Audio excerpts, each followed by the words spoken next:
Greetings, ladies and gentlemen. I'm Joseph Attic, Executive Chairman of ID4AFRICA, and I would like to warmly welcome you to ID4AFRICA 2020, the virtual edition, which we are calling the Marathon of Innovations. During this past year, we have twice attempted to hold our annual meeting physically in Morocco, but COVID-19 prevented us from doing so. However, with adversity came adaptation and triumph. We have fielded new tools which now enable us to maintain, deepen, and broaden the engagement with our community, and to keep the dialogue ongoing even when we continue to be physically apart. As a result, the ID4AFRICA movement today is stronger and more pertinent than ever. Most notable in our adaptation this year is the successful launch of a new type of conferencing, the livecasts. We've just celebrated the 10th episode last week. Anyone who has experienced them would have seen that these intense sessions are a place for the community to gather, pool expertise, share experiences, and document lessons learned. The livecasts have redefined webinars and now have a strong following by identity professionals from over 135 countries around the globe, including all 54 African nations. Going forward, we intend to maintain the livecasts throughout the year, even when we go back to having physical annual meetings or the hybrid variants of them.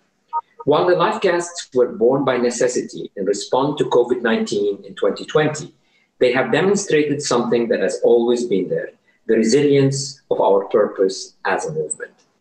But as much as they are valuable, the livecasts are not enough on their own. They focus on policy, governance, legal frameworks, strategy, and lessons learned from country experiences. By design, they have not emphasized technology because we did not want technical discussions to dictate policy on identity matters. But now, having characterized the problem and framed it in the right context with the right priorities, we can turn our attention to technology and bring out the latest advances in identity solutions. This is why we are launching this marathon at this point in time, after having spent 10 livecast episodes focusing on the bigger picture. It is thus with this complementarity that I ask everyone to look at this event. It's not a standalone event, but it's part and parcel of our knowledge-sharing channels, which include the livecasts, the marathon, and our physical annual meeting, which we still hope to hold in October 2021. We recognize the role that business and technological innovations play in a holistic approach to identity management. And our goal this week is to expose to our community the state-of-the-art available without endorsing any particular solution or technology. I remind you that the movement remains technology and vendor neutral. The marathon has two main structured knowledge exchange circuits. The first is the Symposium circuit. Here, working with our ambassadors, we have selected for you a lineup of over 24 presentations that address specific thematic issues around digital identity, service delivery, mobile platforms, future of credentials, and the future of population movement, all in the current context of the world. The Symposium circuit culminates with something which had become a highlight and a tradition of our AGM, the fishbowl. Yes, we are bringing the fishbowl back in this virtual format. I'll moderate the session as I have done in our past physical events, and I'll bring to it the style of the livecast community voices, where anyone in the audience can be promoted to the panel. Collectively, we will develop take-home messages that sum up what we have learned at the marathon and outline the open challenges and opportunities. Another exciting circuit this week is the Innovation World Tour. This has never been done before. On this tour, we will be making 42 stops around the world in 3 days, in search of solutions and practical ideas for this new era, and we'll bring them to you live right on your desktop or mobile devices. At each stop, you will hear from innovators directly from their hubs or showrooms about what they can offer to make identity management safer, better, and more adapted to the current objectives of development. And that's not all. While your attendance this week enables you to enrich your knowledge with the latest thinking on identity matters, we're making this learning experience even more enjoyable by offering fun and competitive activities with prizes to reward those who are most active in the sessions. Consult the Whova application for more details. In closing, while 2020 has been a year of challenges, it has also been a year of many firsts and clear progress in the face of adversity. We have a lot to be optimistic about, and we are pleased that you are joining us for the next 3 days. I wish you a fruitful and enjoyable experience. Finally, I'd like to thank all the participating sponsors and exhibitors, and of course, the staff of the ID4Africa General Secretariat and our ambassadors who have worked very hard to put this event together. With this, I do declare the ID4Africa 2020 Marathon of Innovations now open.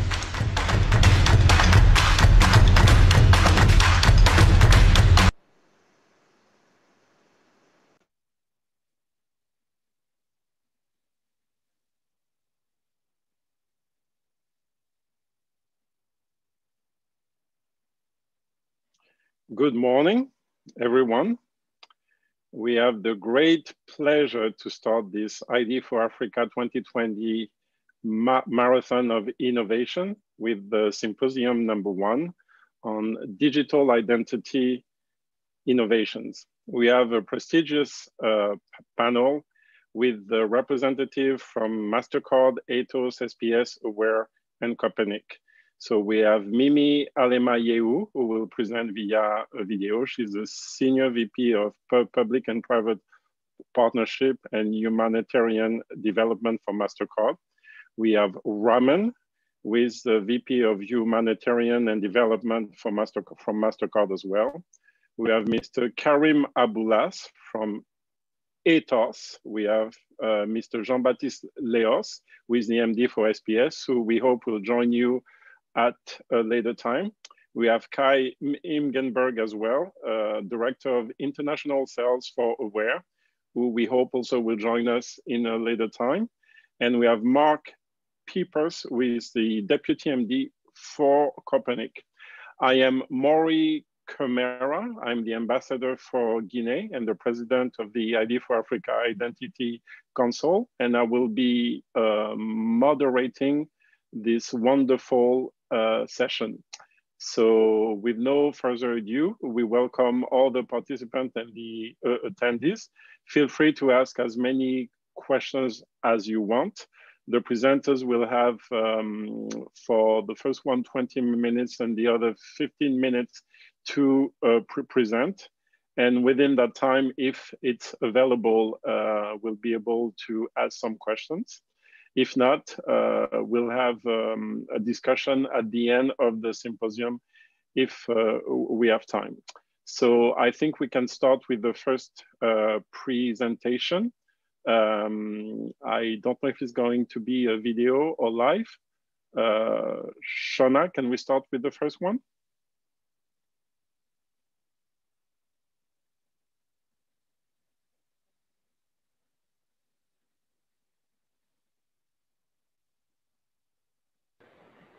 Thank you to ID4Africa for the kind invitation to join this important discussion. And more important, thank you for all the work you do to promote responsible identity ecosystems in Africa. What a bold, visionary step just 6 years ago to create this forum, this movement that will have an impact for decades to come. As you know, over 1 billion people around the world still do not have any form of identity card. A huge proportion of that number is in Africa. There is a sense of urgency, as there should be, to bring those users onto the identity grid as soon as possible. However, we have to reflect at this point that they will not be entering a grid that is simply bigger numerically. They will be entering a grid that is qualitatively different than the one early entrants found and have experienced. It is a growing, far more powerful, flexible, and interconnected than we could have imagined a generation ago. But it is also far more complex, far more opaque to users. System failures and security weaknesses can be interconnected, and trust has become an issue larger than any government, firm, financial institution, technology, or platform. The irony now is that while we can place some stock in policy advances or technological solutions such as blockchain, The biggest part of the challenge is with humans, us. Software comes and goes. The so-called wetware, our intelligence, our perceptions, our personal networks, our capacity to create and honor shared norms is the most consequential part of this identity ecosystem.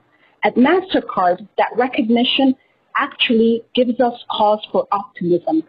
We could not exist without our long-standing relationships. 23,000 financial institutions, 50 million merchants, 2.5 billion cardholders.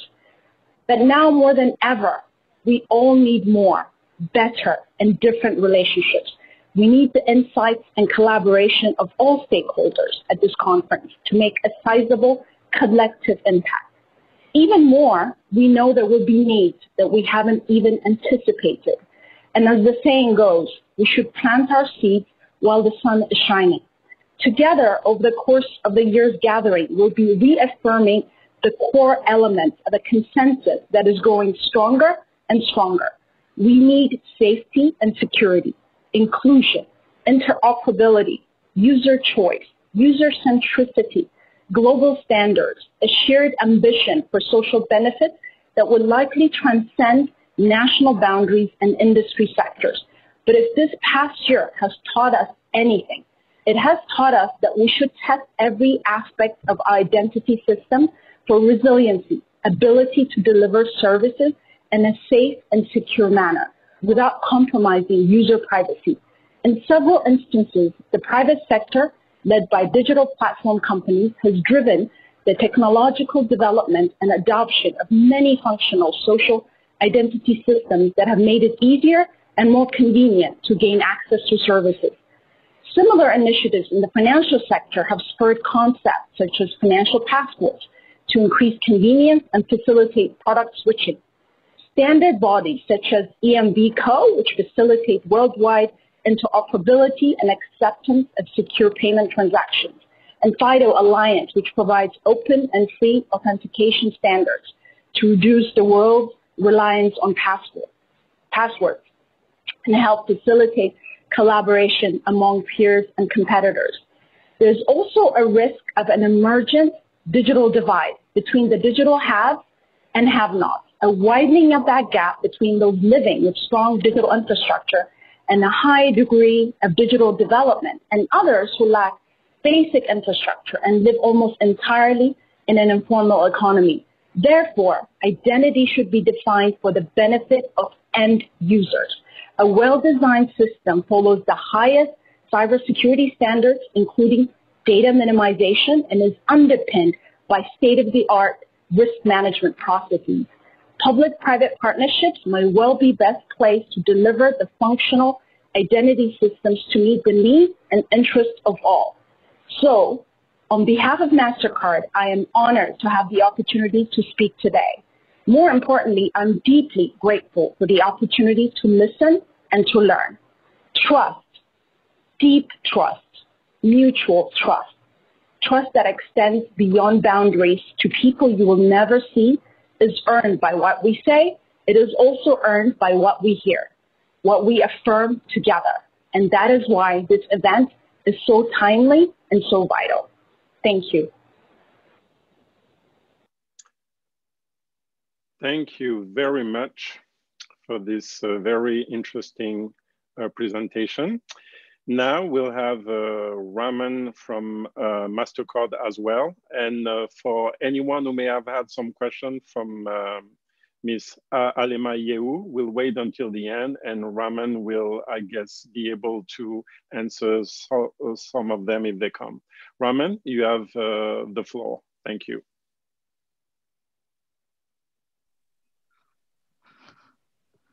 Thank you. My name is Raman Narayan Swami, and I'm with MasterCard, the Humanitarian and Development team. Is my presentation up?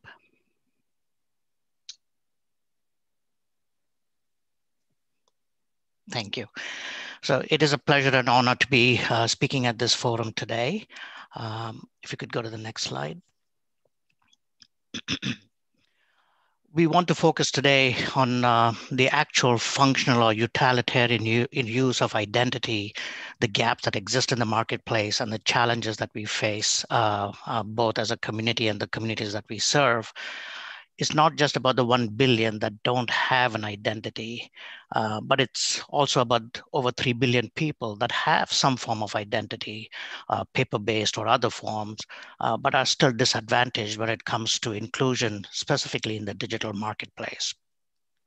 We know that access to basic services can alleviate marginalized individuals and families. This is even more significant today as the entire communities work to recover, build, and adapt to the new ways and personal interactions in all corners of the world. Can we go to the next slide? Thank you. Despite large investments and focus on this sector, the technology advancements today do not service the needs at these last miles. Yes, by that we mean actually the communities that live at or below the poverty line. When great digital strides are made in the mobile and online access space, this leaves the underserved further and further behind. The divide is real. Over 2 billion people do not have access to formal banking. Over 1 billion still don't exist on any government registry or civil registry. You have over close to 1 billion people that don't have adequate shelter. And the numbers are no different. They trend in the same direction for even people who live under daily food insecurities or access to meaningful work. Next slide, please. So yes, we understand that basic identity is fundamental to everything we do and take for granted in our day-to-day lives. As we go more and more digital in our interactions, the marginalized get further behind. As services get more digital to enable efficiencies, etc., the lack of a functional ID or identity in these markets will be the inhibitor to drive these efficiencies. It is very encouraging to see large nations and small nations broadly thinking of identifying their citizens, but it is also significant and significant thought must be put in place to see what are the utility aspects of these identities and how it empowers their citizens to better their lives and access to services. We actually mean that when we say utility of such identities, it's beyond the use of just governments or government interactions. We mean actual extension into the day-to-day lives of the commercial activity of those with the usage of those identities. Can we get to the next slide? So imagine someone like Fatima, let's just say, that could walk into any health clinic and safely confirm her status. Imagine if just presenting her palm or swiping her palm was enough to prove her entitlement for services, and yet no image of hers was stored or no biometric template was stored or manipulated anywhere within the ecosystem. Could we go to the next slide? Imagine if she had no documents, yet was able to establish trust and access to financial services at a bank. Or imagine if there was a way to make your identity functional, useful, secure, and private. Next slide, please. At MasterCard, we focus on putting privacy first and a cost-effective way to access services at the last mile. And we say last mile because that's where the gaps exist, both the usage of identities online as well as offline. Most of these markets that we serve have connectivity challenges, etc. We do not store or transfer any sensitive data like photos or templates, and instead create one-way biometric tokens. We completely transact only in tokens. Digital tokens are extremely small in size, irreversible, and unusable without the individual's permission or presence. We call this trusted presence. Such tokens can be stored in a completely decentralized fashion on a local device, smart card, or even as a form of a QR code. By identifying individuals with biometric tokens, instead of names and photos and templates, we protect their privacy and significantly reduce the misuse of such tokens. Next slide, please.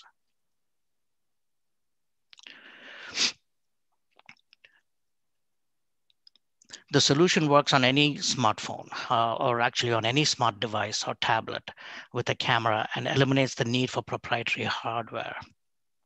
By leveraging in-market devices, global standards, and transparent guidelines, we can open previously closed biometric solutions. Our infrastructure enables any smart device to become an acceptance device or a part of an open ecosystem with identity verification. It can be leveraged over and above legacy implementations such as national ID programs, et cetera, to safely and securely enable last mile acceptance of identities for efficient access. Can we get to the next slide? The use of touchless biometrics, biometric modalities such as palm and fingerprints, face, etc., help us promote safety, privacy, and facilitate inclusion for social and practical reasons. We empower individuals to say, I exist, I am here, and I'm the same person, so that families can get the services that they need when and where they need them. Next slide, please. Biometric tokens have been proven to prevent fraud in the connected world today. They have been used in, in banking systems, etc. We believe that safe usage of such tokenized biometrics can be extended to the last mile in underserved communities. Next slide. We support both a centralized model and with uniqueness check in the ecosystem, as well as a completely decentralized model where each assertion of an identity is atomic and can validate the ownership of the credentials presented. The overall user experience from an identity perspective must be absolutely minimal and friction-free for the consumer, albeit without compromising privacy or security. If you see in an entire existence of an application or a service delivery, the identity portion here shown in a yellow box is actually very minimal to the entire user experience with the service delivery. Next slide, please. Our solution today, our tokenized biometric solution today, is completely multimodal. Today, we support the use of face and palm or both for identification and verification. The solution must work online as well as offline. And the solution has the ability to embed these biometric tokens on any device, such as a smart card or even QR codes. We can put the biometric tokens for verification through any mechanisms, low cost, or even through EMV chips, etc. Next slide, please. We actually unveiled our technology last year at ID4AFRICA in Johannesburg. We released our first version of the platform this October and are excited about several field pilots in the coming year. Next slide.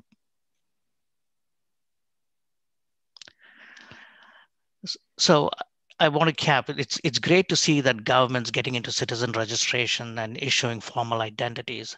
This, though, is not merely enough. To empower the individuals, we must functionalize these identities and create utility beyond government to citizen services.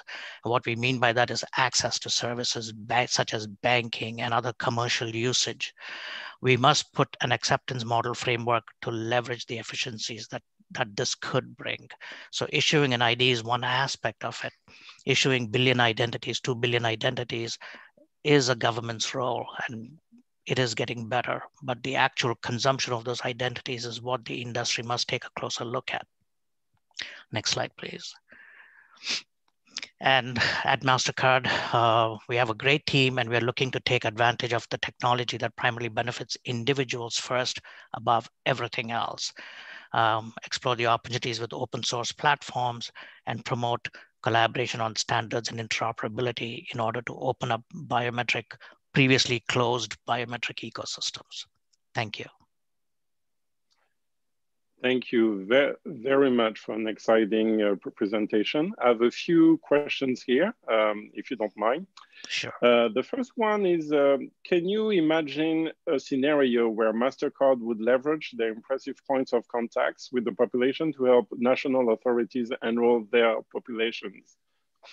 Meaning you using your network of distributors banks or revendors to help national authorities enroll their populations?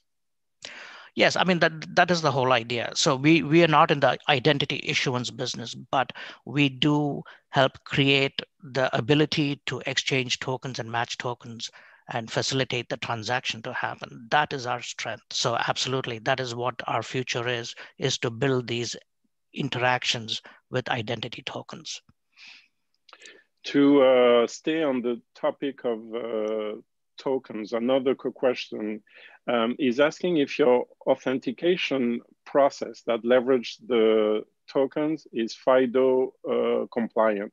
Can they interoperate with any other authentication system, or is this a proprietary closed system? So yes, we can be FIDO compliant, and this FIDO compliance makes sense when it is a self-service device, when you carry a smartphone and you authenticate to your phone and release keys. But when it comes to token exchange through a service delivery that is operator-led, then FIDO doesn't play a part. So we're still not ready for self-service today with tokens. We will get there in the forthcoming years. But as we get there to a self-service model through your own mobile device, yes, we will be FIDO certified. But for the operator-led model, we are not protecting keys under the token, but rather cryptographically generating your identifier repeatedly, your contextual-based identifier every time you present yourself at a point of service. Thank you. There were a few more quick questions, but we will wait until the end. We're gonna move on to the next presenter, which is Mr. Karim Aboulas from Atos. Thank you, Raman.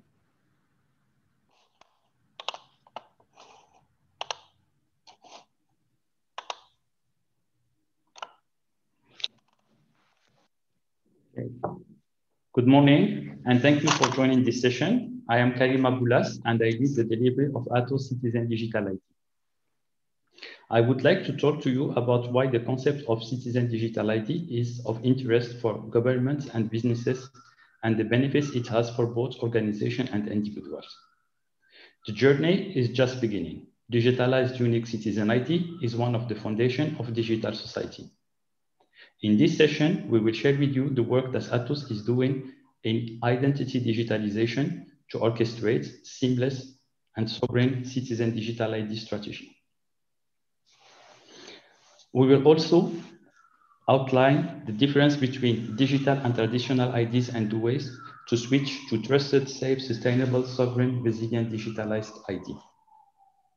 Having citizen digital ID also provides a foundation for wider digital society that goes beyond interaction between citizens and governments.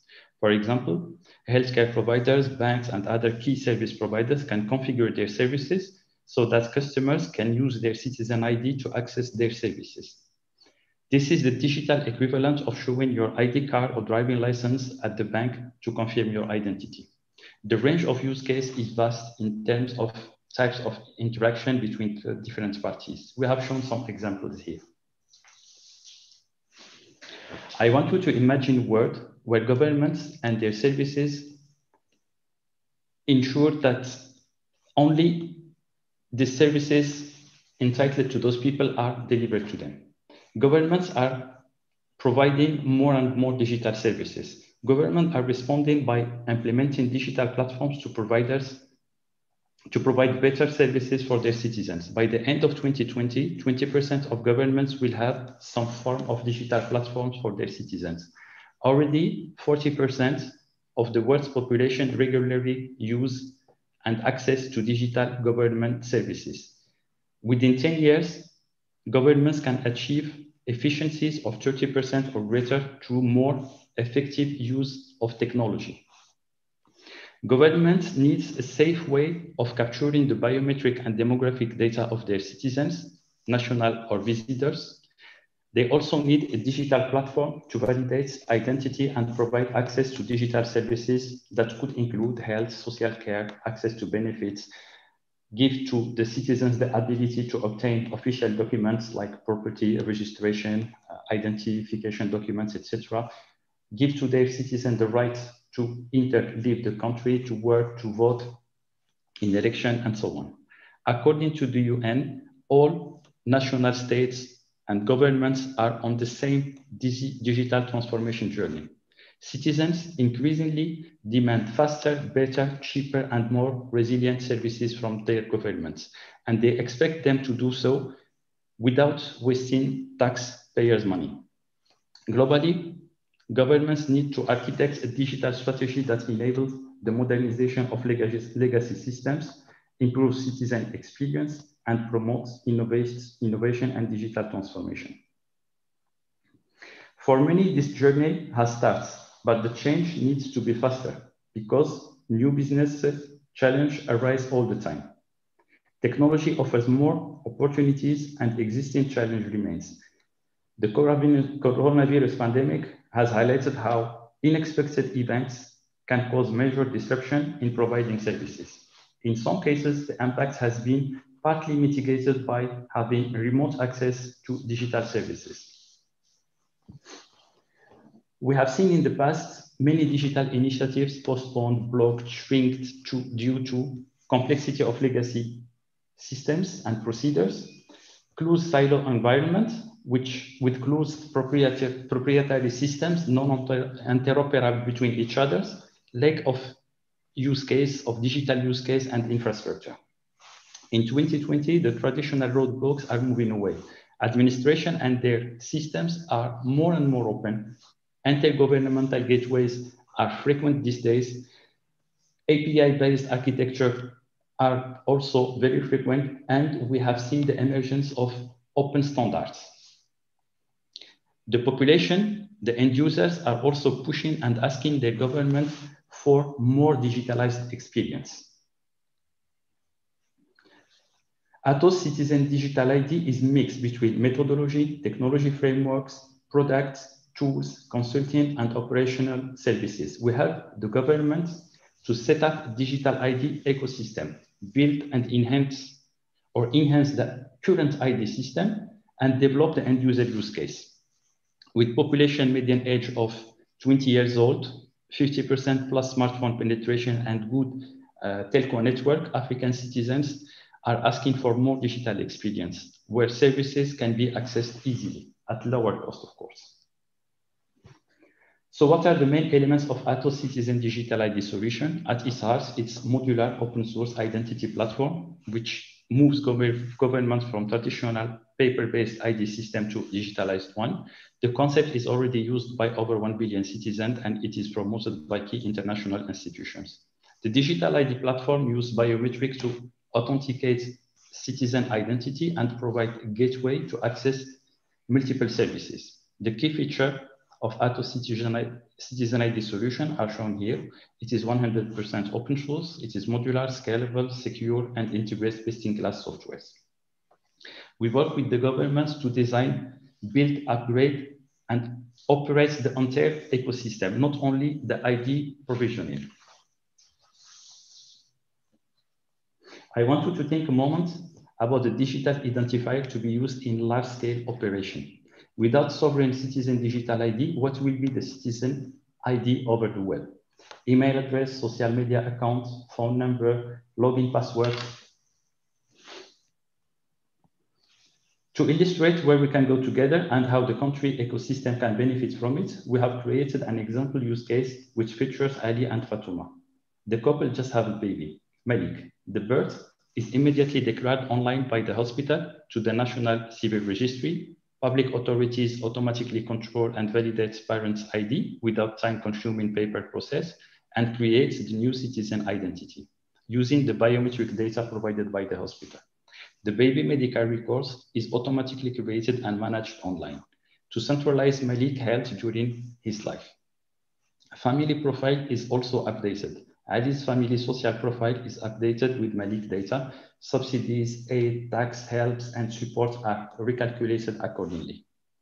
The hospital will know automatically that Ali and Fatuma benefit from kind of Medicaid program. They will leave the hospital without paying any fees with zero administrative procedures.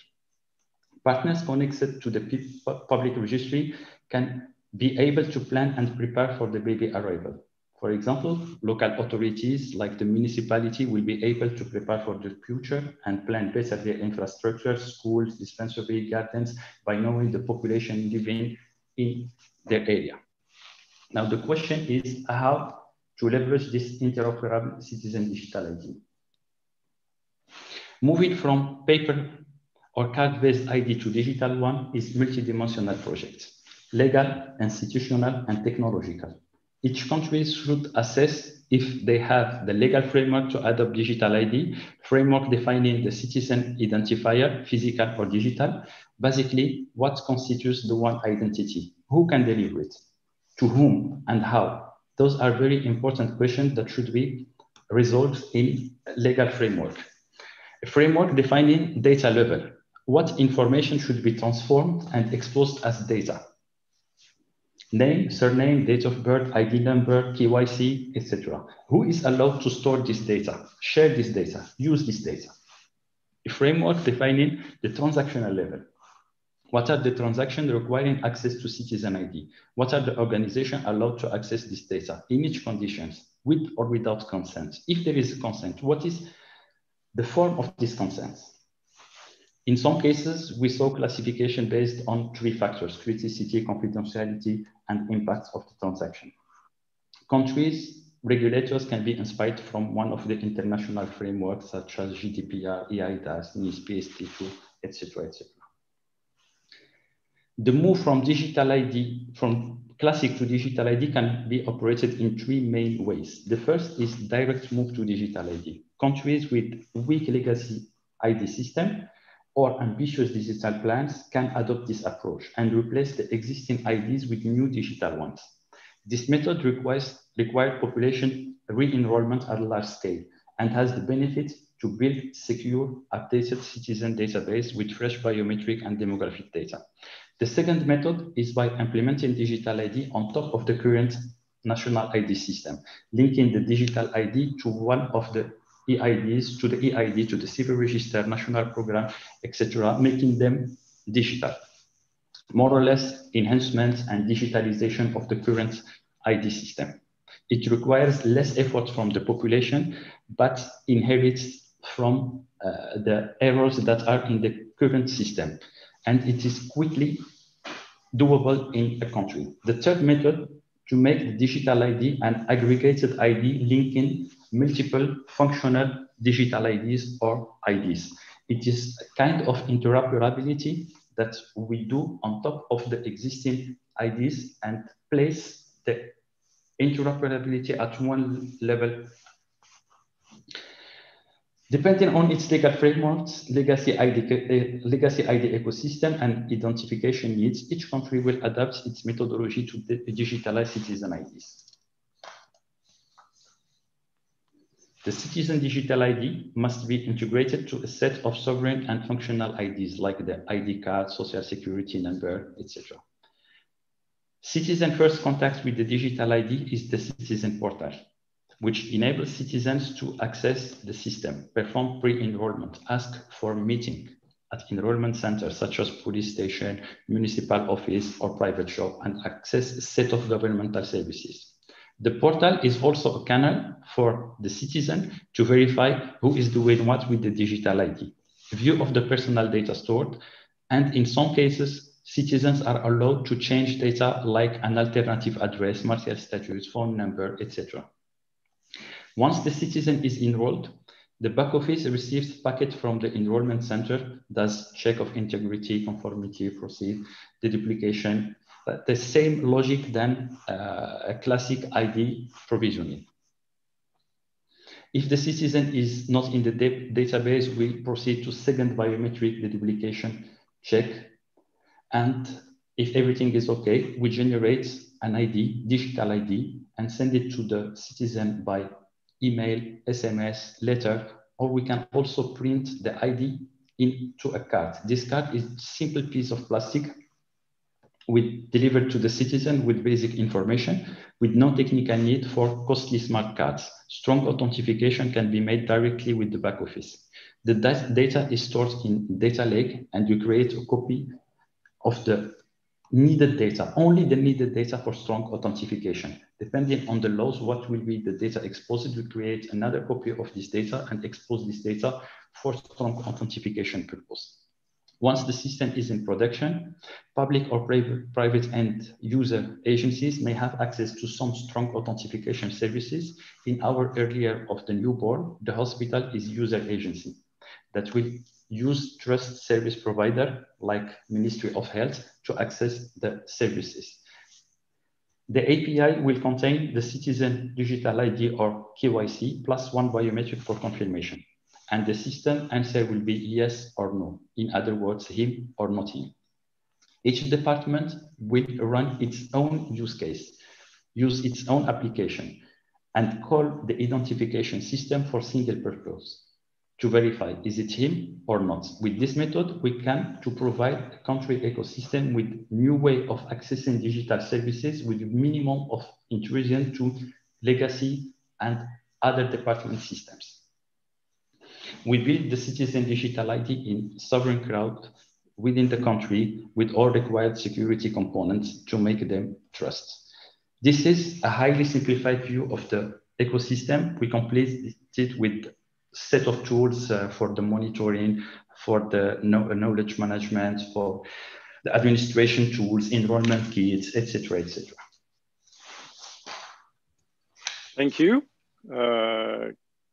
Karim, that was a very nice presentation. We're gonna wait until the end for questions. Now we're gonna move on to Mark Peepers from Coppernic. Good morning, Mark. Good morning. Good morning. Can you? Good morning. Yeah. Yes, we can hear you great. You have the floor. Okay, excellent. So let me share my screen.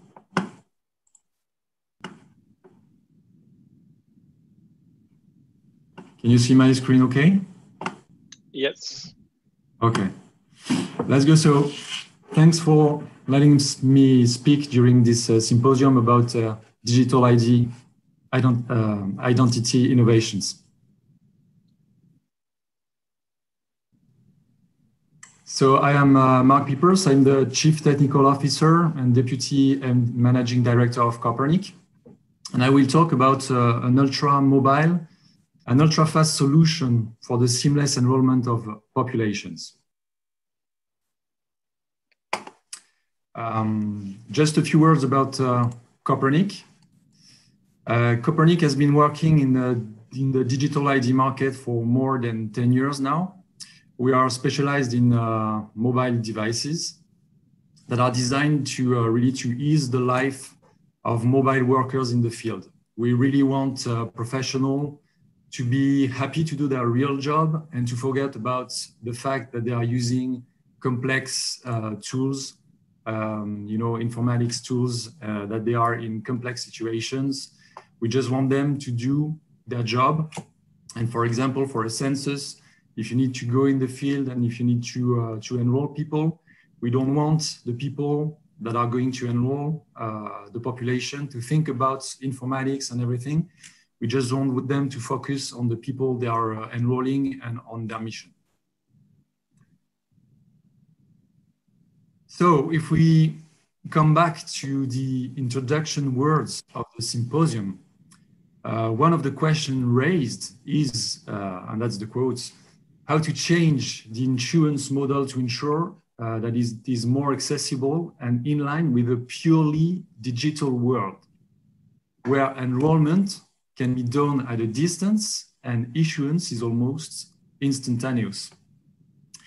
That's actually a very, very good question. So are we in a purely digital world? Certainly not. We are actually in a purely imperfect real world where human beings are our main focus. We definitely want to design the digital world with a well-oriented digital technology to serve your real human beings. Enrollment is definitely a mandatory step. to create the digital identity of a real human being. And once this enrollment is done, well, welcome to the matrix. But a great matrix, not the same as the one we saw 20 years ago. A great matrix of services allowing you to exert your rights. This is the famous objective for the sustainable development goals. So we acknowledge that enrollment is the basement of an ID system. If there is no enrollment, there is no service, and there is nothing about all the service that we discuss about. But what are the main concerns of an enrollment?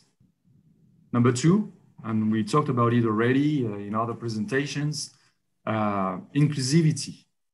It's also the basis, because you definitely want to have everybody on board, and you don't want to create exclusivity. You don't want to exclude anybody. And of course, we are not, everybody is not equipped with a smartphone. Everybody does not own a smartphone or does not have access to their own tool to do their own registration. So you need also infrastructure and logistics, because of course, this infrastructure can be maybe very light if you are enrolling a customer base, for example, or it can be very heavy and need a lot of logistics when you are doing countrywide elections. So it's not the same level of infrastructure and logistics, but anyway, you really need to put that in place. Number four, of course, is the security and auditability. Because enrollment must provide the correct level of security, and it must be auditable so that you have full confidence on the results, of course, of your enrollment. You'll notice that number one is missing. That's a little trick, of course. But number one is a very, very simple one, and something that we can forget during the journey of digital identity. Digital identity is the identity of a single real world human being. That's very, very important to remember, that everything we do is for people, and that each and every time you create a digital ID, it needs to be the ID of a single real world human.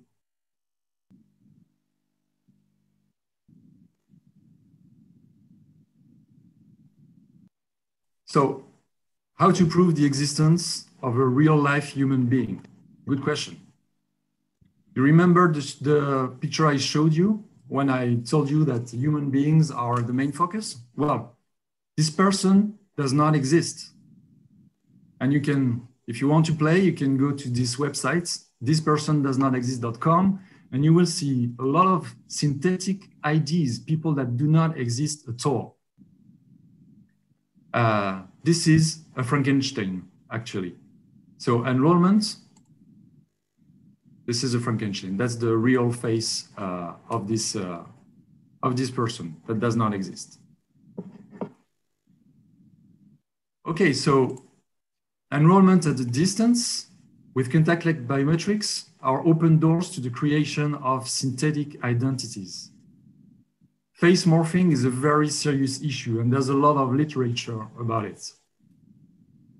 Today, contact fingerprint is the one and only widely accepted forensic proof that a real human being exists, and that this real human being was at a given place, at a given time.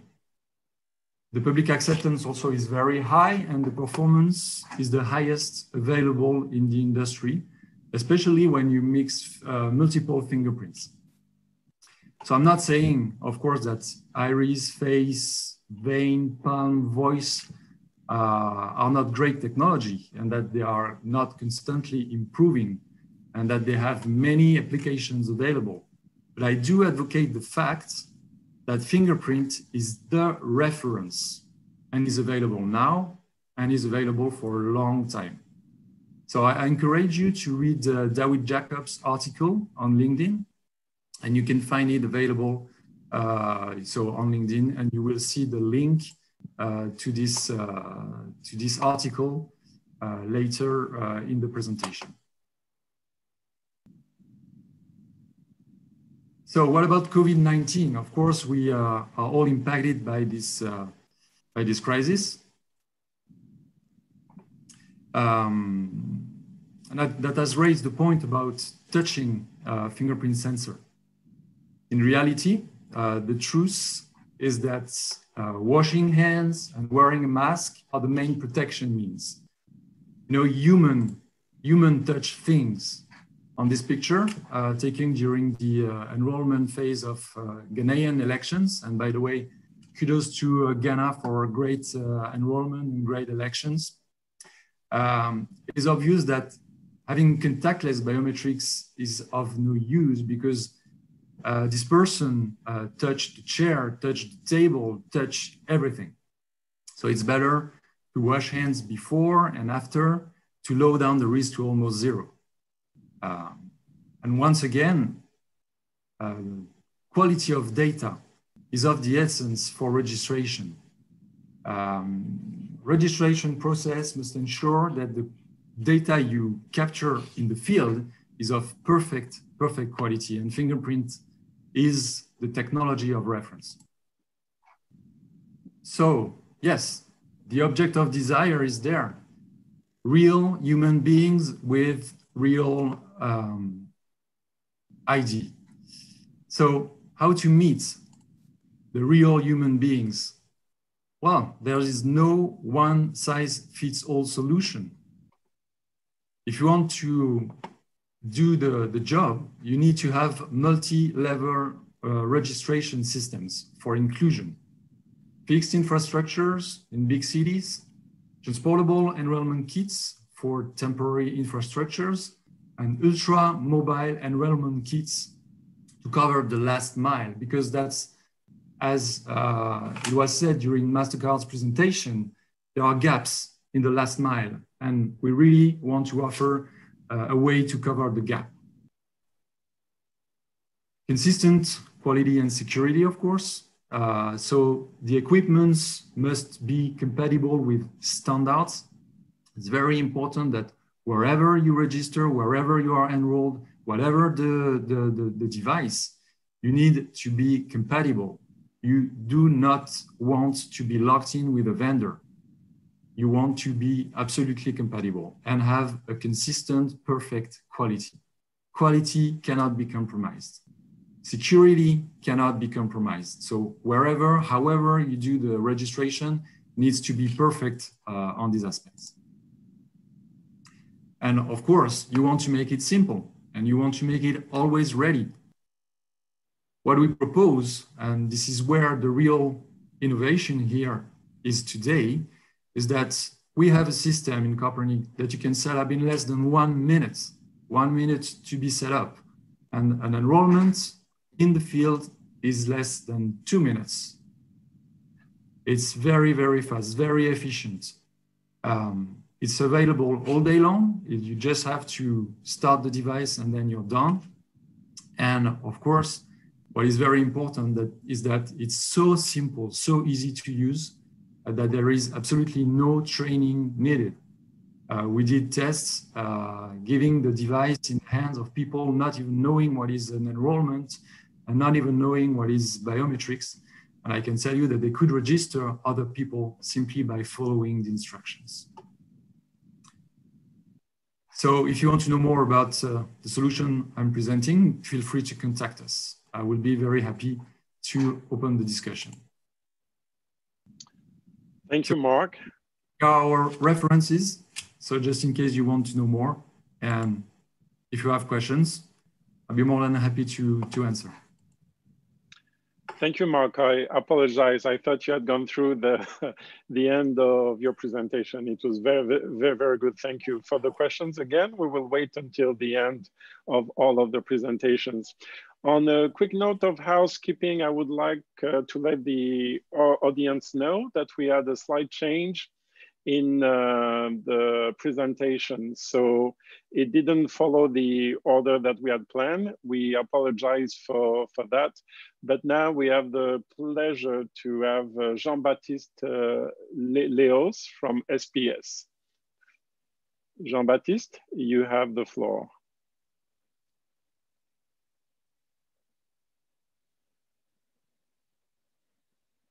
Is Jean-Baptiste available? Yes, good morning, everybody. It's a pleasure Good morning. Good morning. It's a pleasure to be with you. I hope you will enjoy the few words I registered yesterday. So perhaps, Shona, you can launch the video we sent to you this morning.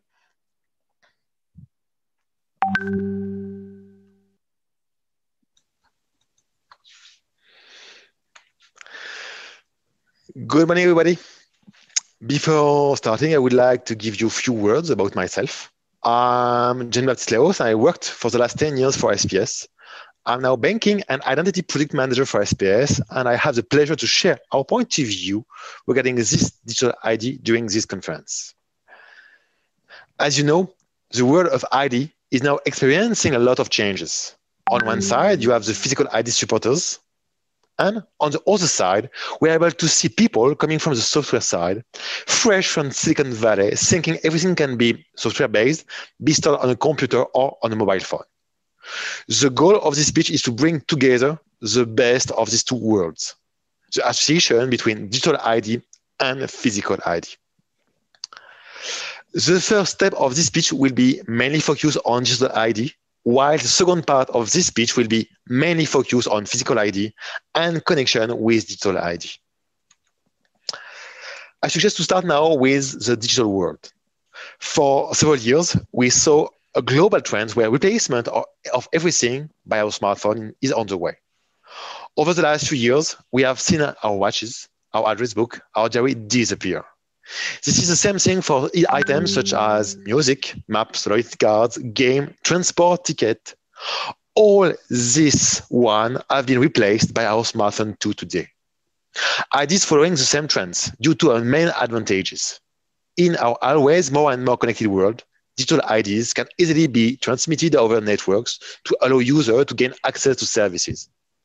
Even better, digital IDs can be stored and duplicated on all types of support. We just saw together that digitalization of a huge quantity of goods and services are on the way to be done.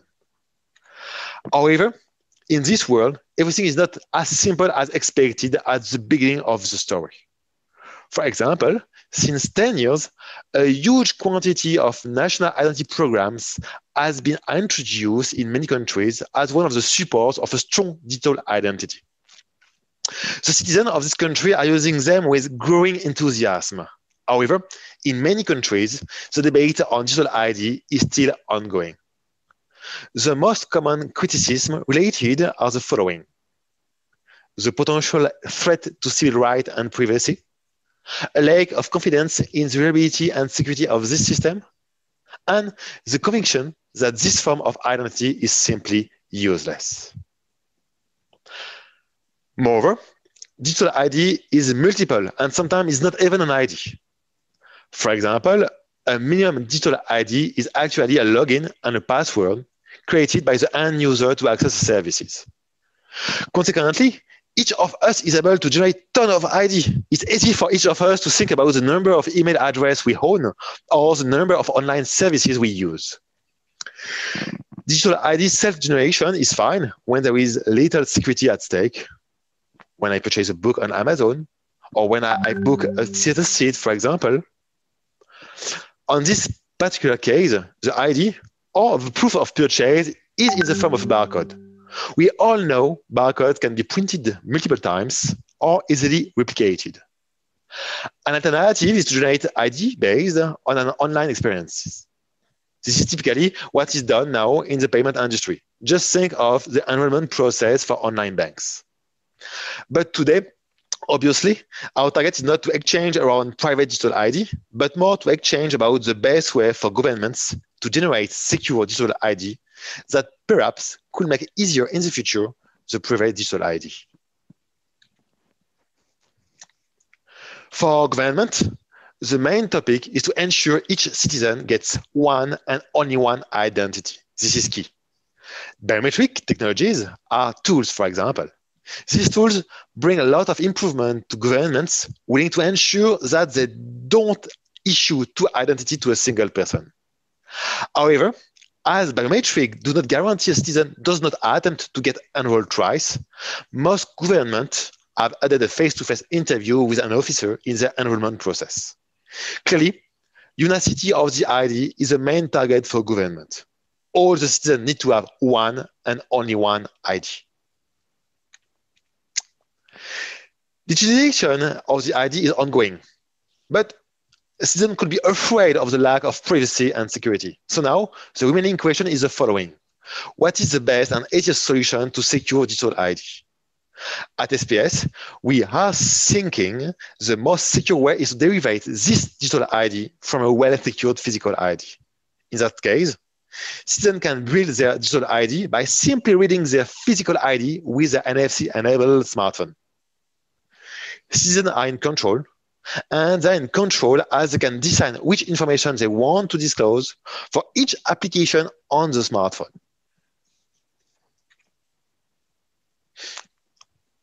We just saw together that the more secure and easiest way to create digital ID is probably to derive this one from a physical ID document.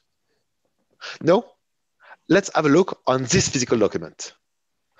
As already explained, the main question remains the same, the unicity of the ID, digital or physical. We'll see now that physical ID brings this unicity for government. On the physical ID, the enrollment process is generally a combination of different steps.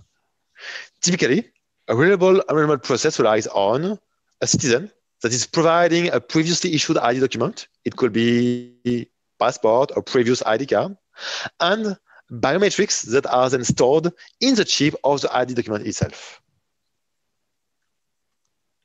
If now we have a look on the electronic part of this ID document, the chip. Thanks to this ID chip, security has improved a lot these last 10 years. This chip has several roles. The chip contains keys and code, guaranteeing it is authentic, or in other terms, it has been issued by the official authority. The data in the chip cannot be tampered with, so it makes it easy to control data as not be tampered with on the cards. And as biometric data is stored in the chip, checking this biometric data as fingerprint, iris, face, provide a reliable authentication of the holders. Now, if we have a look on the physical card, security is guaranteed by a broad range of security features.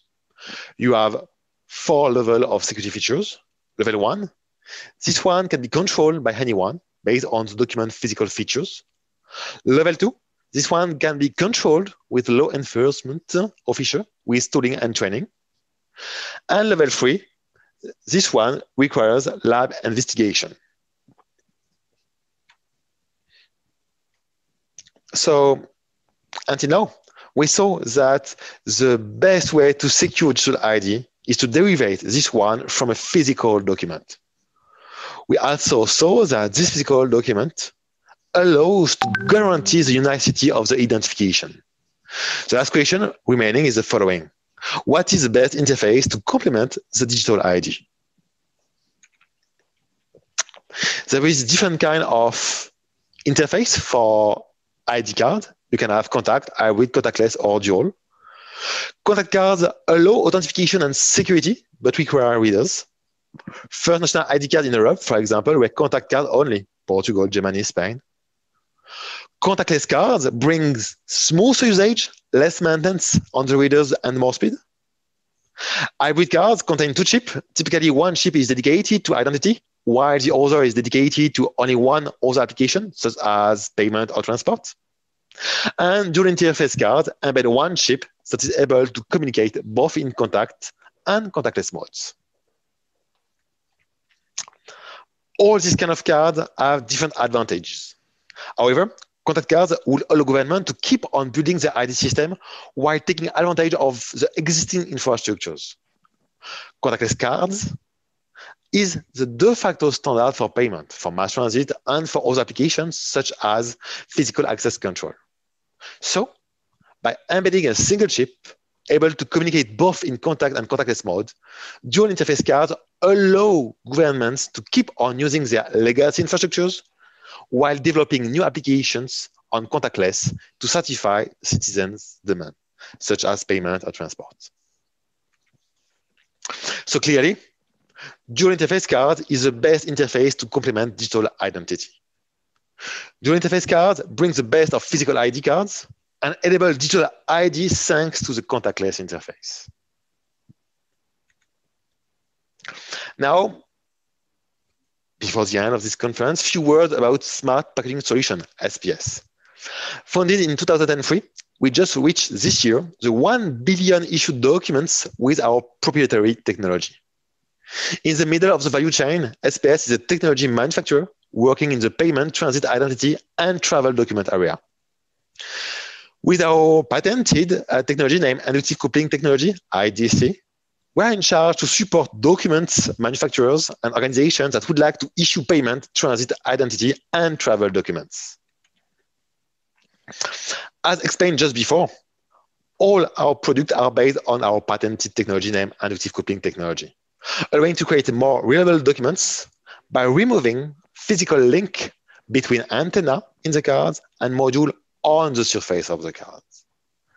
Thanks to this technology and to the feature we're able to deliver, like CMI and CI, for example, we're able to support organizations, countries, or manufacturers that want to start issuance of ID documents. I can also give a few words about our ID product range. On the ID business, we are able to deliver a wide range of products, allowing to manufacture all kinds of cards requested by the market. It could be contact, contactless, hybrid, or dual cards. But we are also able to deliver product, allowing to manufacture cards with all raw materials that could be requested. It could be PVC, as for banking card, but also PET, PTG, and obviously PC. At SPS, we are also able to give coaching and technical support to help our partners and customers to start electronic documents issuance. And an important thing, finally, our products are available with all chips and OS from the market. This topic is important because it helps our customers to create the cards they need. It could be ID only, it could be healthcare, it could be voting, driving license cards. It could also be multi-applicative solution with several applications on the chip. This is important because with this solution, we are able to deliver the product you need for your local need. It's now time for me to close and to stop this presentation with a few words. We try to explain and to show that dual interface cards associated with smartphone provides the best evaluative solution to create digital ID. It's important. We can create a digital ID with the use of these dual interface cards and with a smartphone. This dual interface solution allows to build open existing infrastructure while developing new applications thanks to the contactless interface. And finally, smartphone reading of the official ID empowers the citizens to decide what they want to do with the ID and to gain access to always new applications and services. I would like to thank you for your time and your attention. I hope you found valuable information in this presentation. If you have questions or remarks, it will be a pleasure for me to answer during Q&A time or later during ID4Africa show. Thanks a lot for your time. Have a nice day. Thank you very much, Jean-Baptiste, for the presentation. Before we move on to the next presenter, we're going to have a quick announcement from the team of ID4Africa. Shona? Okay, thank you, Maury. Just one moment, we're preparing the video. Fantastic. We have a number of questions here, so the Q&A session is going to be very exciting and interesting. Number of very good questions by the audience. Actually, excuse me, Maury, would you like to take a few questions now? We're having a small technical issue with the video. Sure, no problem at all. So okay, we're gonna go back to the issue of tokens quickly. This question is gonna be addressed to Raman from MasterCard. So they were asking, first, which biometric OEM technology do you use in your solutions? And also, what is the difference between a token and a biometric template? Does a token store the template and protects its access? So that's a two-part question. So first, let me answer the modalities. So we depend on the industry for the feature extraction. So we are not a biometric company. So we define standards on how we want the features or the feature extraction presented to the solution in the format that we want it in. The feature extraction can be proprietary. We use standard providers in the marketplace. We are in the process of certifying multiple people on our platform. And the more vendors we have, the better off and more robust the platform becomes. So today we support face and palm. Fingerprints is still in the works. Fingerprints, we do not have the accuracy we want for contactless fingerprints. It's not that we won't do contact, but right now it's all contactless for us. So we're still working with fingerprints, and then there are a few more coming down the pike. We'd like to do iris, but iris has a hardware dependency of near infrared. So that is something that we need to think about because we want to have minimal hardware impact at the last mile. So keep in mind that our emphasis is on the acceptance model. That's where we put all our efforts into. I hope that answered the modality question. And of course, voice and other things will come down the pike. We're not limited to one modality. When it comes to tokens, tokens are irreversible. They are highly compressed, lossy compression using standard algorithms. The mechanism for compression is what is, I can't discuss, but basically, let's just say a template of 2 kilobytes for face would become 128 bytes in the token realm. The matching in the token realm is still predictive. It is not binary as people would think it is. It is still predictive. We use AI to determine how close are two tokens that came from the same subject. So that's what it is. That is the key component there. But what we can do, what we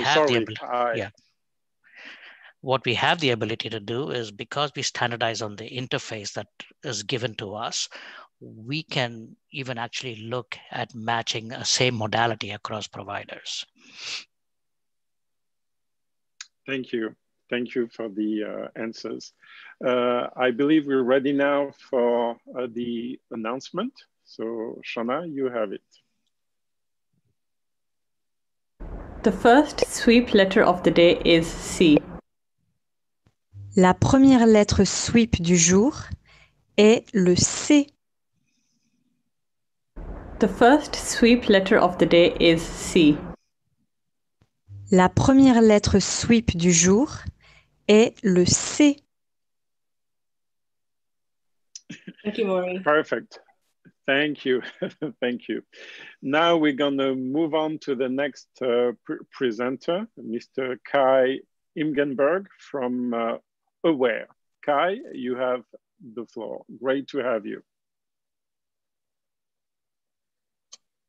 Yeah, hello everyone. Can you see me? I don't see my, not yet. Okay, there we go. Now we can see you now. Yeah, good morning, everyone. Can you bring up my presentation or should I do it?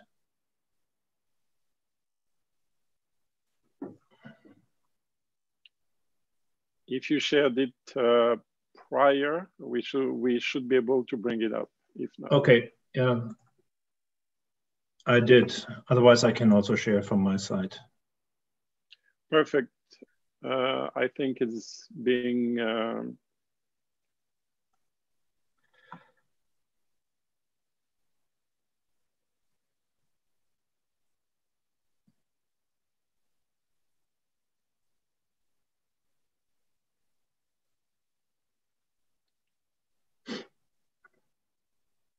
What time is it in your neck of the woods, Kai? Yeah, it's a little bit early. It's 20 to 5 in the morning here. Oh. So we're based in near Boston on the East Coast. Otherwise, maybe I have my presentation also ready to go, so I'll be happy to share from my side. Okay? Yeah, yeah. Okay. We have it here. Okay. Yeah, I think we can see it now. Okay. Yeah. All right. So. So I'm going to drive the presentation from my side. I would like to share today a couple of hands-on biometric experiences, real world, through us as a company. I'm Director International Sales of Awarem Incorporated. We are based near Boston. We have been in biometrics for the last 25 years. Specifically, I would like to talk today about the challenges, so the real-life challenges that we see in deployments using smartphones to capture physical IDs like a driver license, a passport, or an ID card, and perform this very important step of to do a digital onboarding process. And as a technology company, I would like to share our experiences in the last couple of years with our own technology. As you can see, that's half of my my size here. Nice to meet everyone. Just one slide about the company. So we have a very vast experiences dealing with biometrics. We cover 4 modalities: face, fingerprint, iris, and voice biometrics.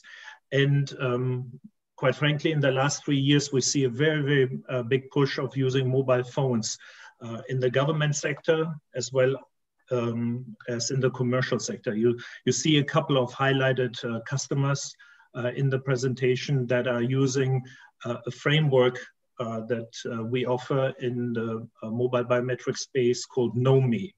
And part of the framework also includes the ability to do document scanning. And I would like to share a little bit these experiences.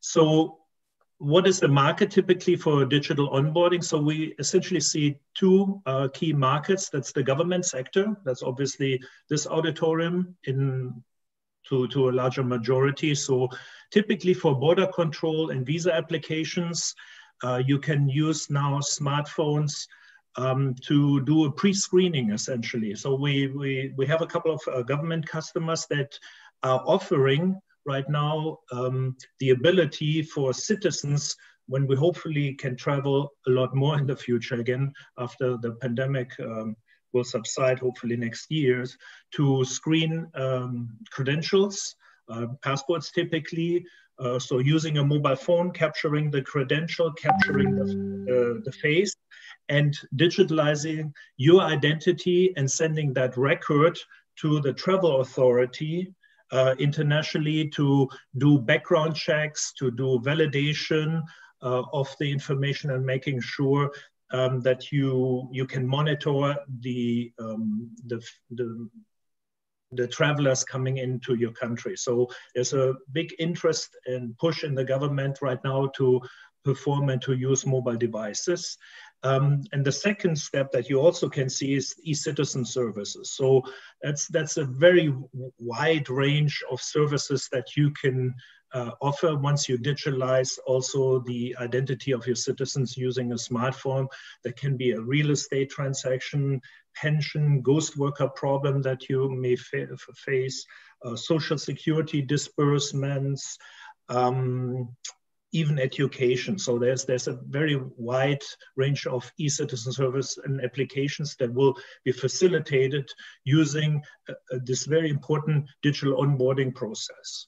On the commercial side, which is more the driver for us as a business right now, banks have the obligation and an interest, for example, of financial institutions to reach more customers. And the way to do it sort of frictionless is to use a mobile phone as long as the citizen has a mobile phone and a credential is present. So you can take away a larger burden of people have to come to your bank branch or to your financial institution to be digitally captured.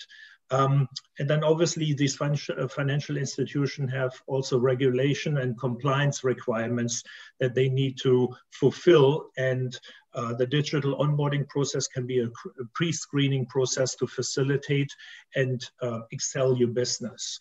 And this digital onboarding is obviously a key technical process in order to allow you as a government or as a commercial entity to provide this service and to facilitate this to your customers or citizens. In the next slide here, I would like to talk a little bit about the technical challenges. So I took here a very wide range of visual inspection of a passport as well as ID cards or driver licenses. So you see one of the basic challenges as a company you can face is the very wide variety of credentials that are in the market. So, and all kinds of standard and non-standard compliant formats of credentials, essentially. So there's really no company in the world that can master and knows all these credentials that are in circulation. So Africa as a continent has about 54 countries, if I'm not mistaken, and you have all kinds of known and unknown credentials potentially in that market. And then specifically, you need to deal not only with the various formats and variety of credentials to digitalize, but specifically with this challenge of the image quality. So in biometrics in general, you're always very concerned about biometric and image quality in general, because that totally will determine the system performance for you. So I took purposefully a couple of examples that have a lower quality, and that is because of illumination that you face maybe. So you see these reflections. So I understand this is a nice feature to be able to see a logo or a hologram on the document, but in terms of processing that image and doing a reliably OCR reading of the document, that is a huge challenge. Likewise, you can see there's sometimes even biometric information that is there to be processed, and the quality through abuse, light, and usability or inexperience how to frankly capture in high quality a document can be a huge user challenge. The market typically wants to have easy usage and highest quality of biometric capture of this document, as well as also of the face. So that's the selfie capture part in the second phase of the process of performing a digital onboarding.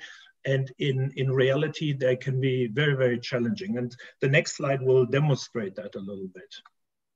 So here you can see a very wide range of technical challenges that we see in the market. So you want to have a robust OCR readings. There are thousands of OCRs in the market. So that's the characters written essentially on the visual inspection zone and with various backgrounds and security features on the document, just doing a secure interpretation and a robust interpretation of the OCR reading is technically very difficult. Then you're dealing with this problem of low facial image quality. So purposefully, I took 3 images, as you can see. We see quite often in projects in Africa, a lower end phone that provides this very milky image of a subject in the visual in the selfie capture scenario. So that is a technical problem that is hard to mitigate because you can't change the hardware anymore. Then the second example that you see is a person that is in very unfavorable illumination scenario, and you hardly can see a face or match this face because of this illumination challenges. So you need to provide a lot of intelligence on the enrollment side with biometric software to mitigate that and to direct the subject to move into better light conditions or to illuminate the screen of the device to hopefully brighten up the face so you can perform a decent capture. Then the verification match one-to-one can be very challenging because on the credential itself, maybe the facial image is aged, lower quality, and then you're trying to match a low quality image on the credential with a selfie image that is already not of good quality. So you need to work with a very good face matcher there. Yeah, and the last challenge, and that's the representation of this 3D mask that you can see, is doing a robust spoof detection. So that's the presentation attack detection scenario. So there, as on that problem, Aware can really excel right now. We have spent a lot of energy on providing what we call passive liveness detection with a lot of machine learning to make sure that a person is physically present without using infrared, near-infrared sensors. So that's nowadays possible. So 5 years ago, that was not possible, but technology has advanced so much that's now possible just to take a selfie image, and software is so smart, our software in that case is so smart to figure out if you're alive or not. So all these things in the capture process of a document and the selfie capture process, you need to mitigate, and you need to find the right technology vendor to provide you with the excellent solution because you're dealing with dark complexion in Africa, lower quality of document, and all these other mentioned technical challenges. This is very simplified, I know, but this is then typically what it boils down to. It needs to be an affordable solution, so cost is very important. But then you have these, you have this wishful thinking that you like to have a low friction enrollment process, so the usability and the ease of use of the mobile application is very important, especially in the financial sector industry, but also on the government side, because what does it help if the mobile app is hard to use and the citizen is frustrated because they can't capture their document, they can't capture their face, they're getting too many rejections. But on the other hand, you want to have this high security. Obviously, you want to make sure that the document is not falsified, that the face is real, and it's not, somebody's not performing an imposterization or holding up a device, a display as a facial spoof. But it can be managed. On the next slide, I just wanted to, and we saw a presentation that was alluding to that.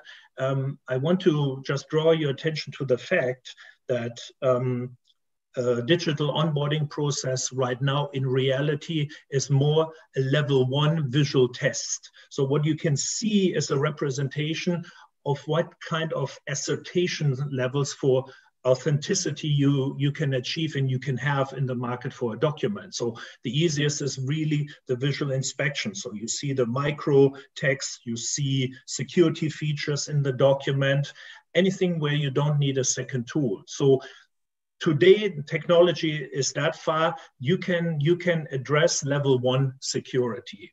But then already on level 2, because you're using just a mobile phone that uses just an RGB sensor and not other light sources, essentially additional light sources to expose your specimen in different light sources like UV or near infrared light, right?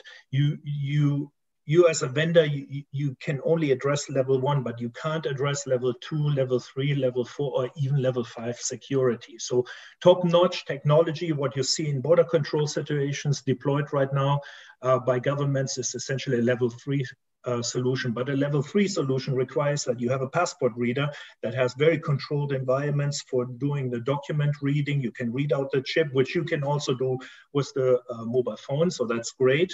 But you can't expose the specimen to infrared light and UV light.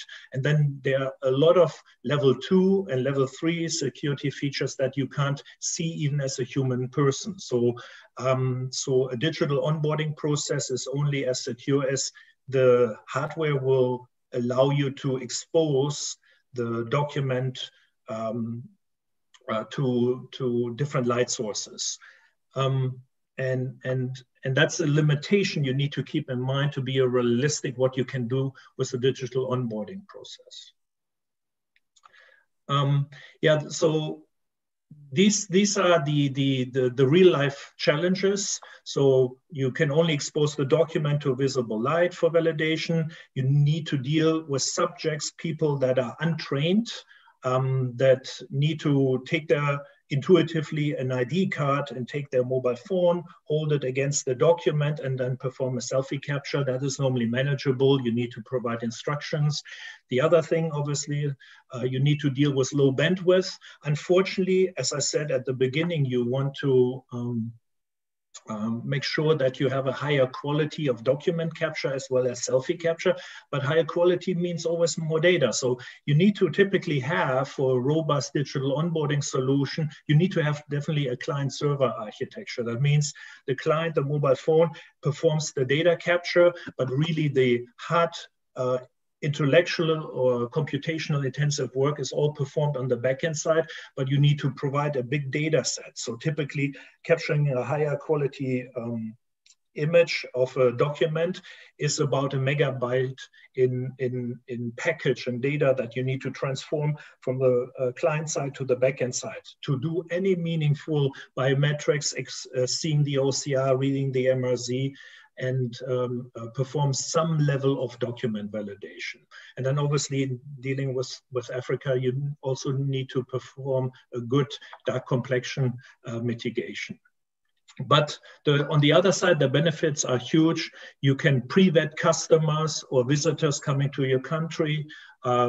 You can reach new customers that you were previously not able to reach, and you can reach new citizens as long as they have their mobile phone and obviously a credential available, and provide them with government services that you couldn't provide in other scenarios, or more complicated because you have to essentially invite people to come into your branch or into your government facility. So in a way, if you can do that, you can perform a cost reduction because you can do a pre-vetting and you can sort of provide a self-sufficient digital onboarding solution instead of having everything with operational costs and physical presence and branches provided to your citizens. I have one more slide. So where does that leave us? So digital onboarding remains a work in progress. You need to make sure that you train your citizens very well and that you find the right balance of the right vendor technology and expectations that you have in terms of doing a robust document validation. The truth is that we've had exceeded the time a little bit. Okay, in the Q&A session, you'll have the ability to continue a little more. But thank you again for a very good presentation. It's so interesting that time flies and we have very little time for the many questions that we have. So now we're gonna engage in the Q&A session of this symposium, which I believe is the most exciting. So the first question is going to go to Atos, and it basically is asking, how can your platform help get the population into the population register? The challenges in Africa continues to be inclusion. How does the Atos-based platform help resolve this? Are you able to allow people to declare themselves by their mobile phones? And is your platform integrated with MOSIP or other systems? This question is for Atos. Yeah. Karim? Yeah, our platform is not a standalone platform. It should be, as I said, integrated into the ID ecosystem. We understand the challenges for inclusion and so on for the ID platform. Yes, with our platform, we give to the citizen two choices for the pre-enrollment. One is the website and another one is mobile application. In our platform, we have a mobile version of the identification system that allows the citizen to, via his mobile, Android or iOS, to enter the platform and ask for his identity, also receive his identity in the platform, in the mobile. And it is integrated to legacy ID system or to other vendor systems. We believe that it should not be something an alien in the ID ecosystem, but it should communicate with all the technology standards. So I would assume that interoperability is a must. In the question, MOSIP was mentioned. Is that one of the most popular platform that your system integrates with? Not only MOSIP. MOSIP is one key component. Another key component will be for data management, for example, Red Hat or Cloudera, or many open source components are used and can be used to make the system open source and also interoperable. We also we are looking to OSIA standards with the industry and see if you are already OSIA compliant. It will be easy to implement and to integrate the system with the digital ID. If not, Atos has an interoperability layer. This interoperability layer is kind of API gateway that makes two or many systems communicate with each other and orchestrate the APIs to internal APIs between card-based legacy ID system and the digital ID system, but also with the open world, the ecosystem, with the hospitals, with other consumers of this identity. Thank you. Thank you very much for the answer. Now, I'm going to ask another question. In 2020, it's not necessarily directed to you, but I will ask it anyway. In 2020, with the COVID-19 pandemic that we had, the digital identity field has fundamentally changed. And I think I'm going to address this question to Coppernic. People are inquiring about the safety of the contact fingerprint process. It was said that people needed basically to wash their hands. Is that the solution, frequent cleaning, or is there an automated cleaning system for your devices? This question is directed to Coppernic. Yeah, so with the answer with a very simple, straightforward answer, which is clean your hands, clean the sensor. That's of course, the best solution, and that needs to be done. That's what we should do now. And as I said, okay, we talk about the sensor, but around the sensor, there's the real world also. So there's the door, the table, the chair, everything. So everything where the virus can be. So the sensor is just a small part. That being said, some of our partners are really working hard to create a surface which is Verisid, so that will kill the virus and will not allow it, to settle on the surface. And I think in the next coming days or weeks, they will announce surfaces that can actively be against the virus and be very safe. But for now, please, it's the same message for everybody: clean your hands, wear a mask. You know, that's just a very logical answer to the pandemic right now. It makes sense, but to extend on that topic, how does the pandemic affected your company and in general the industry, the digital identity industry, in terms of innovations? Did you have to adapt to specific cases? I think the pandemic really pushed innovation on contactless verification. And I think there's a huge progress in verification with contactless biometrics. So once the digital identity has been settled, and this is where I really emphasize on the fact that the contact fingerprint is the only really forensic proof that someone was somewhere at a given point and that was a real human being. So you really need to keep contact fingerprint for enrollments, very, very basic statements. After that, the pandemic has really pushed to go to contactless biometrics for sure. And we've seen a lot of requirements for these technologies. And I really also, I'm really fond of contactless technologies when it comes to verification, because you have a really an added value. But you need to understand where you can go with contactless, where you cannot go with contactless biometrics. I don't know if I answered correctly the question, but that's my answer. You did. Thank you. Now, I'm going to ask a question to Kai, Aware. So you were talking about the digital onboarding, starting with a physical credential.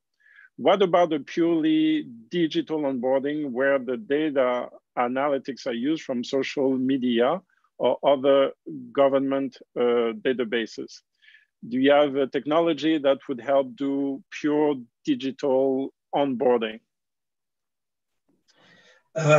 Yeah, we have a little secret, which is an engine to do analytics, biographic data analytics. So it's coming out of the research area for doing entity resolution. So we have an entity resolution, Maury, that you can link with other data sources that are purely biometric based. Even though we are an image processing company, there are engines available and technology available to also try to resolve the true identity of the person by essentially the engine is trying to go into social media or is going into other government databases to resolve and validate the true identity that was given by the subject who provides only their biographic data at the beginning. So there's technology available also from our side to resolve or help with that side.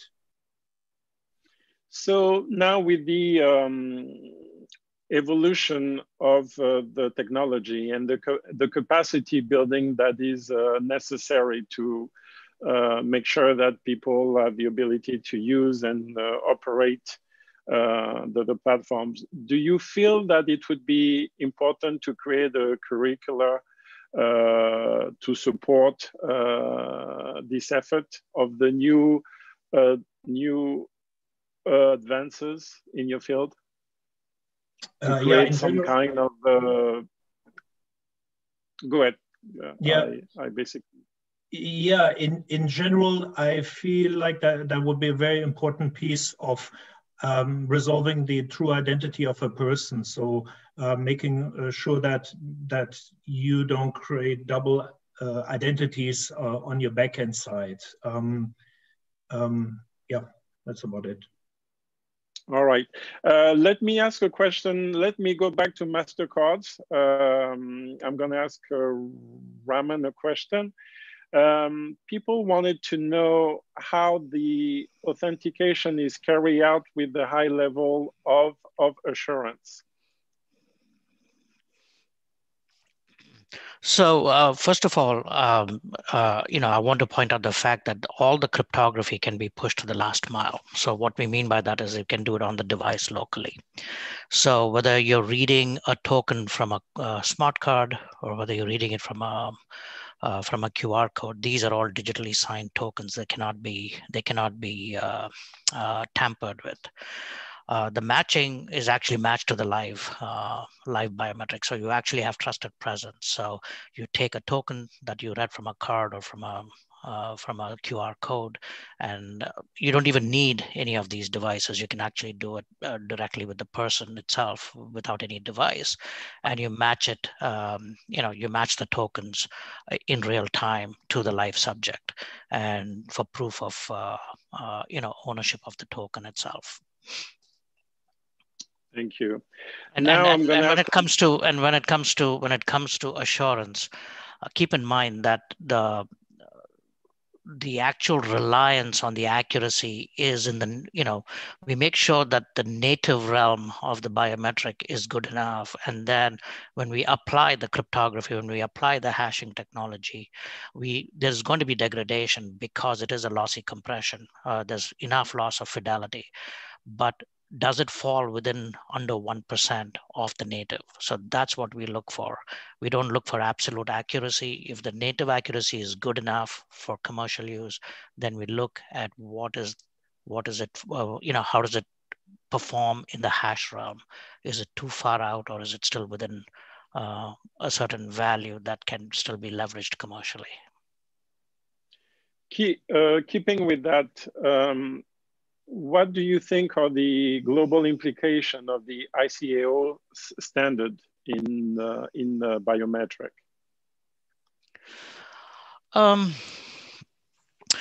We haven't really come down that far on the standards. In fact, couple of things that we struggle with is the standards itself, is the lack of it actually. And for us to be able to scale globally or scale a much larger network, we have to be able to play with multiple providers. And so what we found is that other than fingerprints, there's really no standard for modalities. So what we would like to do is actually, kind of bootstrap that need for, standards, whether it is face or palm or anything else, the output format. So what we are looking to do is do fixed size representations so that we can easily convert them to tokens. So when it comes to standards, we are not there as yet, but hopefully we can start seeding that conversation going forward. Thank you. Now I'm going to ask a question to Jean-Baptiste. And let me see the question. Jean-Baptiste, how do you see the digital and legal identity agendas converging? Is Jean-Baptiste still with us? Or if not, anyone else can answer this question about the digital and legal identity agendas converging with all the changes in the industry and the challenges.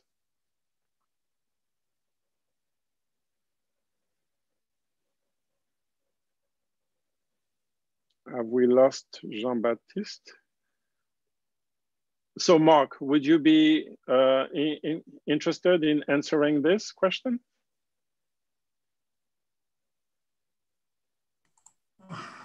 So let me restart. Can you ask the question again? I'm not sure I got it really right, to be honest. So how do you see the digital and legal identity agendas converging? It's more of a general type of question. Oh, okay. That's a must be. They must converge legal. The legal framework has to really be around the digital identity solutions, because It's a very, very important thing to have countries taking this into account in their law and the regulation and in the standards, because you really want to make sure that the solutions are really, they are really bringing something to the real human beings, and that's everything about security, about consent, privacy. Everything is fully controlled, and that the technology and the regulations are really in line. Have you been in a situation where the technology or the implementation of a solution was ahead of the legal framework, and it created some issues in the use of the services that was being deployed, basically? Not me, not my company, really. But this is really something we are working on. Coppernic is part of the OSIA work group for interoperability of ID systems, and the legal framework is really one of the main focus, definitely. So thank you, right. Thank you, Mark. Now, this question is going to be addressed more to Awarem, Kai. So there are many types of card credential materials available, ranging from PVC, composite PVC, Teflon, poly, carbonate, and so forth and so on. Are there any studies or resources which would help the users in choosing the best credentials material? Not from the top of my head. Obviously, you want to build it on some kind of standard. So if you need to be compliant to ICAO, there are the ICAO standards, obviously, that you want to follow. Not that I can think of right now. Obviously, the higher quality in documents that you choose as a substrate for you, the cost will be impacted. So you need to balance that with your budget, and also with the validation of that credential and the additional security feature. You need to train your people to read and be able to see the security features, so they can visually validate it in the field. So, but from the top of a head, I couldn't point you to any good reference right now. So how 2020, as challenging as it has been, has affected your innovation in terms of your company and in the industry in general? I asked this question before, but I think that's the most pertinent here. So right. Has it helped you? Has it impeded you? Has it opened other opportunity or challenges?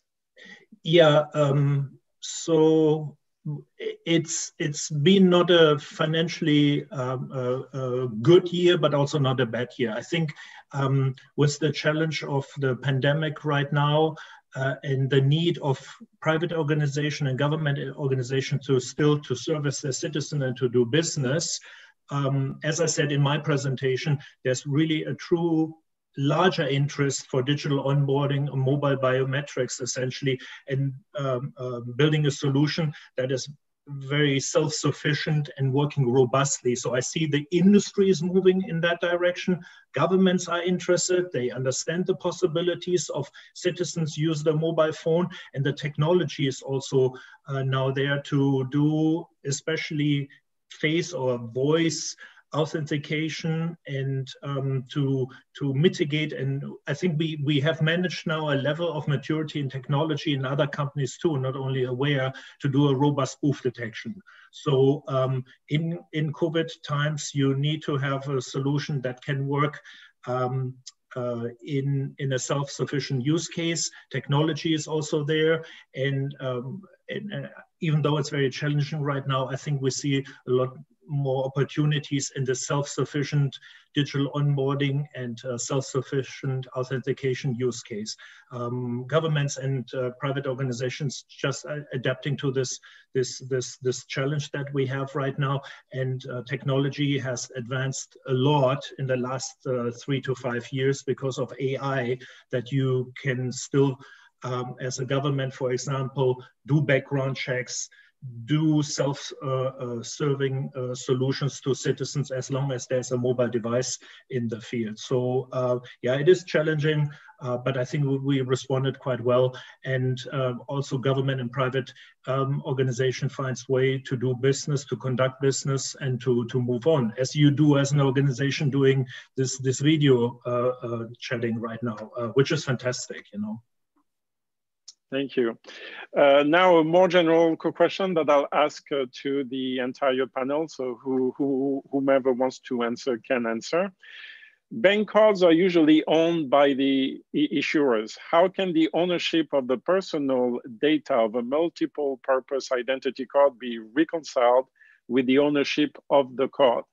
Maybe we can start with the Raman, and then we'll go to others. Sure. When it comes to identity and identity data, yes, it has to be consumer-centric, all-empowering for the consumer. For the most part, we truly believe that the tenets of your identity solution must, by all means, put the consumer first. And what we mean by that is that it is, first of all, above everything else, it's absolutely privacy enhancing. 2, the consumer has all the rights from an ownership perspective, right? So if their presence is not there, then you cannot use the identity. We have published our guidelines for identity data and the processing of identity data. From a inclusive identity specifically perspective, we don't collect any data. So we don't even know if it's a man or a woman. Today, all we can do is, if you present yourself at a point of service, we can reliably, cryptographically generate your identifier for you. We don't even store your identifier. It is generated, it is computed every time you present yourself. Thank you. Anyone wants to piggyback on Raman on this important topic? If not, I would like to expand on the question that I asked to Kai before, on how this challenging year, has affected you in terms of technology advancement or changes or adaptation. I'll take that. So one of the things that we did very early in the game, over 2.5 years ago, was to go completely contactless. Our biggest goal in the market was to leverage existing devices. So any device in the marketplace can become an acceptance device. That's our long-term goal as an organization. That was the reason for going contactless. COVID came along and it made it look like it was a great decision, but it was not because of COVID that we made that decision a while ago. But we are in a good place when it comes to contactless biometrics, and we plan to continue expanding down that road. Thank you very much. Mark, I think Mark has answered this question as well. We have a couple of minutes left, and we have so many other questions that are coming in. Many on the open source platform, open standard and closed solution. People are asking, with all the debate around all the interoperability of all those systems, what in your experience have you seen that is more feasible to implement? As a user, should you go to a closed solutions, to an open source solution, open standard, or hybrid solution? Maybe I will handle this one. Each country, each situation is specific. There is no good or bad solution. Both words, proprietary and open source, complement each other. What we advise you to do is to assess what is your legacy and system and where do you want to go, and do the gap and see what are the best components to bridge this gap. In the market now, we see that both words are mature enough, the open source and also the open standards technology, they are no longer closed. When I remember the industry a few years ago, talking to one specific provider and asking him to do some integration with another technology, it was very difficult. But now what we see is that the industry is more and more open. So there is no white or black solution or ideal system for countries. It depends on the existing and where they want to go. And I will take also your question about what we have seen this year in 2020 with the arrival of the pandemic. As a system integrator in a whole, Atos works also with the telco, finance, and other institutions. What we have seen is that the use case were ready, and putting those services online and digitalize them was relatively easy. What was difficult is how can we identify the one using those services?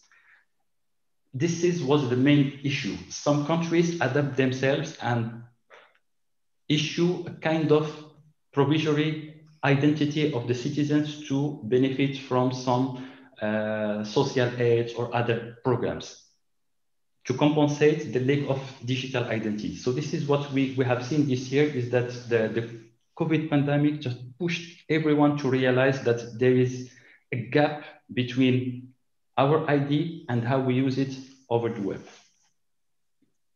So now, how do you see the future with the lessons of that were learned?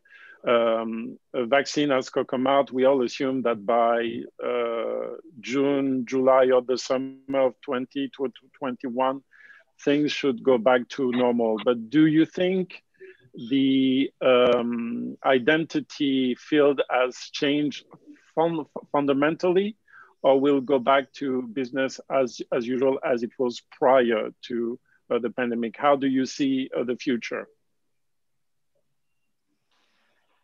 We see that's the end users, the consumer.